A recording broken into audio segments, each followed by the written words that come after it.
قرآن مقدس میں اللہ اپنے محبوب سے فرماتا ہے، محبوب آپ امت مصطفیٰ کو خوشخبری سنائیں۔ وَبَشِّرِ الصَّابِرِينَ، فرمایا اے محبوب آپ ان کو خوشخبریاں دیں، جو صبر کرتے ہیں ان کو بتا دیں کہ جو لوگ وَبَشِّرِ الصَّابِرِينَ صبر کریں گے، صبر کے بدلے میں میں خدا انہیں پھر جنت عطا کروں گا۔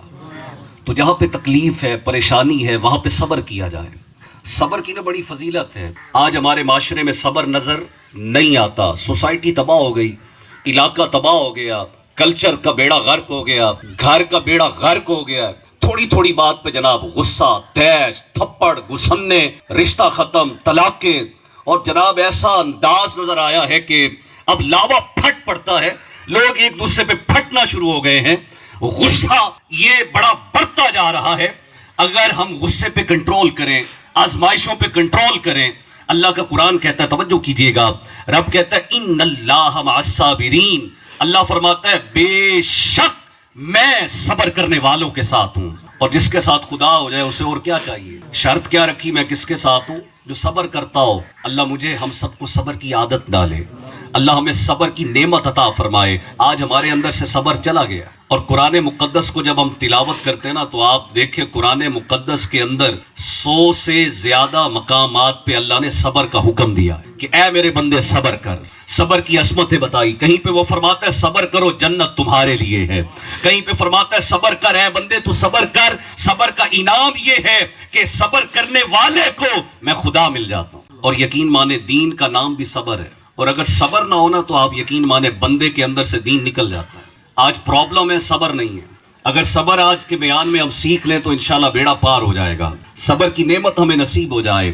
آج ذرا بات پہ جناب جو تعلق ہم نے توڑ دیے، رشتہ داریاں بعض اوقات ختم کرتے ہیں، اللہ کرے ذہن بن جائے نہیں یار اللہ کے لیے صبر کرنا ہے، اور جو اللہ کے لیے صبر کرتا ہے اللہ کی ذات کے لیے رب اسے جنت کا وعدہ دے رہا ہے۔ آپ دیکھیے ہمارا دین اسلام تو اتنا پیارا مذہب ہے، سبحان اللہ۔ میرے آقا ترغیب دلا رہے ہیں، فرمایا اگر بندہ مومن کو کانٹا چبھے نا، کانٹا تکلیف ہوتی ہے نا، تو اس تکلیف پہ بندہ کرے صبر۔ کانٹا چبھنے پر بندہ کرے صبر، رب صبر کرنے پر گناہوں کو معاف کر دیتا ہے۔ نعرہ تکبیر، نعرہ رسالت، نعرہ خلافت، نعرہ حیدری۔ لیکن ہے بڑا مشکل صبر کرنا، کیونکہ جب آتی ہے نا پھر بندے کا پتہ چلتا ہے۔ اس ٹائم جب بندے کے اوپر مصیبت آئے، پریشانی آئے، جھگڑے کی کیفیت آئے، نعرہ لگانا آسان ہے، ہم صبر کرتے ہیں لیکن بے صبری کے بعد جیسے لائٹ چلی جائے نا تو 2-4 گالیاں نکالیں گے واپڈا والوں کو، پھر کہیں گے جناب کیا کر سکتے ہیں اب، تو اس ٹائم صبر کرنا تھا نا جناب۔ جب آپ کا ہاتھ دروازے میں آیا تب تو بڑی چیخ و پکار کے پھر کہا بس جی اب صبر ہی کر رہا ہوں۔ جس سے قرضہ لینا تھا وہ قرض نہیں دے رہا، 10 گالیاں سنائی، اس کی جناب پشتے کھنگال دی، اب بندے کو حال دے رہے ہیں، اور تو نے سارا حال تو دے دیا، تو نے ساری آگ تو نکال لی، تو نے بھڑاس تو نکال لی، اب بیٹھا کہہ رہا ہے کہ جناب اب کر کیا سکتا ہوں، صبر ہی کر سکتا ہوں۔ تو یہ صبر نہیں ہے، یہ بے صبری ہے۔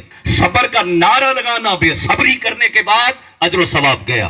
صبر یہ ہے کہ جب ٹھوکر لگی تھی، جب جھٹکا لگا تھا، جب آزمائش آئی تھی، مصیبت آئی تھی، بندے نے کہا میں اپنے خدا کے لیے صبر کر رہا ہوں۔ تو یہ ہے صبر۔ مولا علی کی آپ شان کو دیکھیے، آپ ایک کافر کو لٹا کے اوپر چڑھ بیٹھے تو اس نے دیکھا کہ بچنا تو میں نے ہے ہی نہیں، تو اس نے آپ کے چہرے پہ تھوک پھینک دیا۔ اب ظاہر ہے کسی کے چہرے پہ تھوک پھینکے تو اسے غصہ تو آتا ہے نا، ہمارے جیسا ہوتا تو اسے لمبا ڈال دیتا، وہیں پہ کاٹ کے کھا جاتا۔ حضرت علی نے اس کو معاف کر دیا۔ آپ نے کیا کیا؟ توجہ ہے آپ کی، آپ نے کیا کیا؟ یہ جملہ بول رہا ہوں، اللہ کرے میرا ذہن بن جائے میں بھی معاف کرتا ہوں۔ یہ ہے مشکل، ابھی سن رہے ہیں، ابھی ذہن بن رہا ہوں، ہاں یار بات تو صحیح ہے، معاف کرنا چاہیے، فلانا ناراض نہیں بیٹھا، عید بھی گزر گئی، اسے معاف کرنا چاہیے، لیکن ہمت نہیں ہوتی کہ لوگ کیا کہیں گے، واہ جی واہ میرے بھائی مجھے نہیں چھوڑیں گے۔ اب سنیے گا مولا علی کیا آپ کا انداز کیا ہے، آپ نے اللہ کے لیے معاف کر دیا۔ وہ نوجوان پوچھتا ہے حضور میں نے آپ کے چہرے پہ تھوک پھینکا ہے، آپ نے مجھے معاف کر دیا؟ آپ نے فرمایا پہلے تجھے مار رہا تھا اللہ کے لیے۔ کس کے لیے مار رہا تھا؟ اب تو نے چہرے علی پہ تھوک پھینکا ہے، اب میں بدلہ لیتا اپنی ذات کے لیے تو علی پسند کرتا، علی پسند نہیں کرتا۔ جب آپ نے معاف کیا نا اثر پھر یوں ہوتا ہے، آپ وہ دیکھیے کمال کہ وہ شخص کہتا ہے حضور کلمہ پڑھائیں، کلمہ پڑھ کے دین اسلام میں داخل ہو جاتا ہے، علی علی کرتے ہیں، علی کے کردار کی خوشبو بھی تو پیدا کرنا۔ علی علی کرنے والوں، علی علی کے لنگر پکانے والوں، علی علی کے نعرے لگانے والوں، آؤ نا، علی کا کردار یہ ہے آپ اپنے دشمن کو معاف کر رہے ہیں۔ میرے آقا علیہ السلام کو ایک عورت نے گھر پہ بلایا، دعوت دی، کھانے میں زہر ہے۔ حضور علیہ السلام جو ہے نا کھانا کھانے سے پہلے یہ دعا پڑھتے تھے، بسم اللہ الذی لا یضر، اللہ کرے ہم یہ دعا پڑھ لیں، اور کھانا جب سامنے لگاؤ نا پھر دعائیں گئی، ہوش بندے کو رہتا۔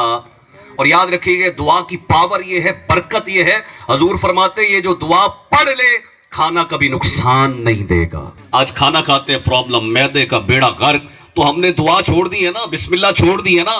نبی کریم علیہ السلام ترغیب دلاتے ہیں یہ دعا پڑھے، بسم اللہ الذی لا یضر مع اسمہ شیء فی الارض، یہ بڑی پیاری دعا ہے۔ حضور نے دعا پڑھی، سالن بول اٹھا، اے اللہ کے نبی مجھے استعمال نہ کرے، مجھ میں زہر۔ اب بتائیے ہونا کیا چاہیے تھا کہ ایک شخص قتل کرنا چاہتا ہے، حضور نے جیسے سنا اس عورت کو بھی معاف کر دیا۔ حضور تو رحمت للعالمین ہے نا، اثر یہ ہوا